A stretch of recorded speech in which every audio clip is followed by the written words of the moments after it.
जय Shri Radhe Krishna. I hope आप सब लोग बहुत अच्छे होंगे। चलिए आज मैं आपको बताने वाली हूँ कि जो अगर आप लड्डू गोपाल की सेवा करते हैं तो उसमें क्या क्या ज़रूरी बातें होती हैं जो आपको करनी चाहिए, क्या ज़रूरी नियम है जिन्हें आपको करना बहुत ज़रूरी होता है।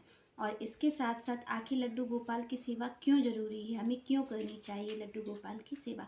तो ये दोनों चीज़ों के बारे में आज मैं आपको बताऊंगी कि आखिर आपको क्यों करनी चाहिए और क्यों करने के साथ साथ आपको कैसे करनी चाहिए उनकी सेवा, इस बारे में आज चर्चा करेंगे। तो अगर आपके घर में लड्डू गोपाल हैं तो आपको उन्हें कभी भी ये नहीं समझना है कि ये एक विग्रह है। आपको हमेशा ये समझना है कि ये लड्डू गोपाल जो हैं ये हमारे घर के सदस्य हैं, क्योंकि जो लड्डू गोपाल हैं वो श्री कृष्ण का बाल स्वरूप हैं, आपको पता ही होगा। तो ये जो बाल स्वरूप है श्री कृष्ण का, वो हमें हमेशा ऐसा समझना चाहिए जैसे हमारे घर के सबसे छोटे सदस्य का हम ध्यान रखते हैं, एक छोटे बच्चे का ध्यान रखते हैं, उसी तरीके हमें उनका ध्यान रखना चाहिए। सबसे पहली बात तो यही है कि आपको भाव कैसा रखना है। जैसे आप अपने एक छोटा सा, आपके घर में हो कोई बालक हो कोई छोटा सा, वो आप उसकी केयर जैसे करते हैं वैसे ही आपको अपने लड्डू गोपाल की भी केयर करनी है, वही भाव आपको उनके लिए रखना है। इसके साथ साथ आपको क्या करना है, पहली बात तो मैं आपको ये बता दूं कि लड्डू गोपाल की पूजा क्यों ज़रूरी है और इससे क्या लाभ होता है। तो लड्डू गोपाल की अगर आप पूजा करते हैं तो लड्डू गोपाल की पूजा आप करेंगे तो सबसे पहले तो जो सभी कहते हैं कि आपके घर में आप जानते हैं कि आप श्री कृष्ण की पूजा कर रहे हैं, और श्री कृष्ण किसका स्वरूप है, नारायण का ही स्वरूप है। तो यहाँ पर अगर आप श्री कृष्ण की पूजा कर रहे हैं तो नारायण के चरणों में लक्ष्मी जी रहती ही हैं, तो आपको ये तो कहने वाली बात ही नहीं है कि आपके घर में धन धान्य की तो कभी कोई कमी रहने वाली नहीं है, धन धान्य तो आपका बढ़ता ही जाएगा। तो इस चीज़ में तो कोई संशय नहीं है। तो यहाँ पर सबसे बड़ी बात जो यहाँ पर मिलती है, जो सभी साधु संत कहते हैं कि भगवान की सेवा करने को हमें मिलती है। वो बाल स्वरूप में भगवान ने अपनी सेवा कर हम कर सकें ऐसा मौका हमें दिया है। तो जो सबसे पहला लाभ मिलता है वो भगवान की सेवा करने का मिलता है।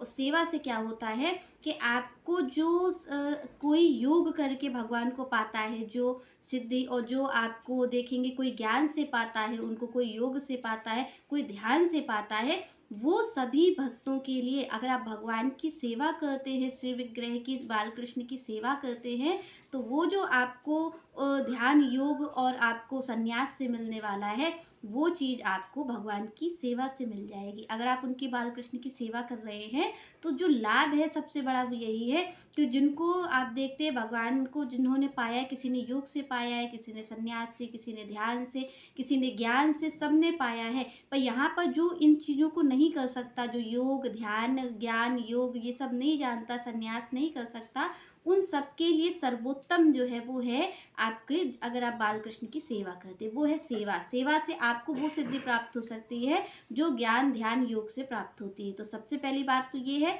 कि आपको वो सिद्धि प्राप्त हो जाए क्योंकि आप भगवान की नित्य सेवा कर रहे हैं। और दूसरी बात ये है कि अगर आप उनकी सेवा कर रहे हैं तो आपको कुछ दूसरा करने की ज़रूरत नहीं है, क्योंकि यहाँ पर गृहस्थ धर्म हो और चाहे वैसे आप रहते हो, अगर आप भगवान की सेवा कर रहे हैं तो भगवान सेवक पर जितनी कृपा करते हैं उतनी कृपा ना तो योगियों पर की जाती है, ना ध्यानियों पे की जाती है, ना ज्ञानियों पे की जाती है। आप देखेंगे शास्त्रों में भी, आप देखें संतों के मुख से भी सुने, तो जितनी भगवान की अपने सेवक पर प्रीति रहती है उतनी प्रीति उनकी किसी पर भी नहीं रहती। तो इसलिए भी अगर आप बाल कृष्ण की बाल स्वरूप में सेवा करते हैं तो सेवा का बहुत बड़ा महत्व है, क्योंकि भगवान को हम आप पता ही है कि हमारी वो स्थिति नहीं है कि हम योग साधना कर सके या हम संन्यास ले सके या हम उतना ज्ञान अपने अंदर ले सके। तो हमारे पास एक ही बचती है चाबी भगवान को पाने की, वो है सेवा। तो भगवान यहाँ पर श्री कृष्ण बाल स्वरूप में आप उनकी सेवा करिए, फिर आपको किसी योग ध्यान की जरूरत नहीं पड़ेगी। अगर आप उनकी नित्य सेवा ही कर रहे हैं तो वो स्थिति आपको वैसे भी प्राप्त हो जाएगी जो योग साधना से लोगों को मिली है। तो यहाँ पर भगवान की प्राप्ति का सबसे सर्वोत्तम साधन यही है कि आप भगवान की सेवा करना शुरू करें। तो यहाँ पर आप बाल कृष्ण की सेवा क्यों करें ये तो आपको पता चल ही गया होगा कि आपको इसलिए करनी है क्योंकि आप योग ध्यान ज्ञान ये सब नहीं कर सकते, इसलिए आपको सेवा का मार्ग यहाँ पर भगवान ने अपनी कृपा से दिया है। तो यहाँ पर सबसे पहली बात तो ये हो गई। अब दूसरी बात है कि कैसे की जाए उनकी सेवा, बाल कृष्ण की सेवा कैसे करनी चाहिए। तो भाव तो मैंने आपको बता दिया कि आपको भाव कैसा रखना है, एक बच्चे जैसा भाव रखना है। जैसे आपके घर का छोटा सा कोई सदस्य हो, छोटा बच्चा हो, उसकी केयर जैसे की जाती है वैसा ही भाव आपको श्री कृष्ण के लिए रखना है।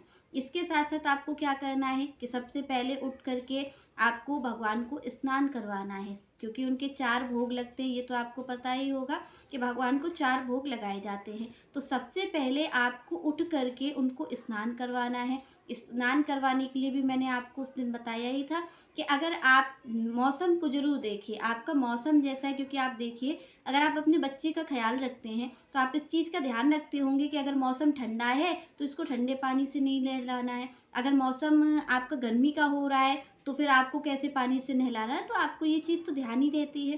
तो इसी चीज़ का आपको ध्यान रखना है कि अगर मौसम गर्मी का चल रहा है तो आपको पानी अलग रखना है, और सर्दी का चल रहा है तो आपको गर्म पानी का यूज करना है। ये तो बताने वाली बात नहीं। अगर आपका भाव अपनेपन का है तो आप अपने आप ही ध्यान रख सकते हैं।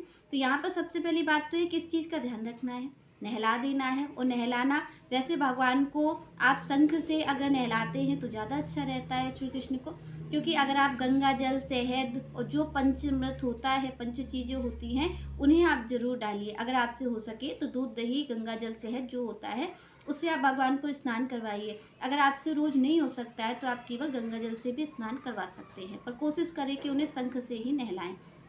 इसके बाद, स्नान के बाद बात आती है वस्त्र की। तो वस्त्र को भी मैं आपसे यही कहूँगी कि सीजन का ध्यान रखिए। अगर गर्मी है तो गर्मी के कपड़े पहनाइए, और अगर आप शीत ऋतु हो रही है, ठंड की ऋतु हो रही है, तो फिर आप उनको उस हिसाब से ऊनी कपड़े पहनाइए। तो आपको ये पहनाना है। इसके साथ साथ आपको भोग में आप जो कृष्ण को प्रिय है, सात्विक भोजन, यहाँ पर आप ध्यान रखिए कि ऐसा नहीं है कि आप अपना मान रहे हैं तो अपने बच्चे को आप ला करके कुछ भी खिला देते हैं, तो यहाँ पर श्री कृष्ण को आप कुछ भी अर्पित करेंगे। नहीं, आपका भाव ये है कि आप भगवान को अपने घर का सदस्य मान रहे हैं, अपना पुत्र मान रहे हैं, या अपना भाई मान रहे हैं, अपना जो भी आप उनसे भाव रखें वो रख रहे हैं। पर आपको यहाँ पर ये ध्यान रखना है कि जो श्री कृष्ण हैं वो भगवान भी हैं। तो यहाँ पर इस चीज़ का आप ध्यान रखिए कि उनको सात्विक भोजन ही देना है। आपको ये नहीं कि आप कुछ भी उनको दे देंगे, नहीं, आपको उन्हें सात्विक भोजन देना है, उस चीज़ का ध्यान रखना है। जैसे आप ध्यान रखते हैं कि आपके बच्चे को क्या प्रिय है, तो जो चीज़ श्री कृष्ण को प्रिय है, जैसे माखन मिश्री आपने सुना ही होगा, तो आप माखन मिश्री भी भगवान को खिला सकते हैं, खीर का भी भोग लगा सकते हैं, हलवे का भी भोग लगा सकते हैं।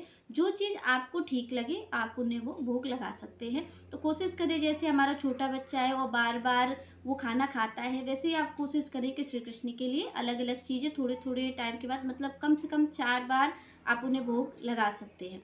इसके साथ साथ आप ये ध्यान रखिए कि पानी ज़रूर रखें श्री कृष्ण के पास, कि उनको प्यास लगे तो वो पानी पी सकते हैं।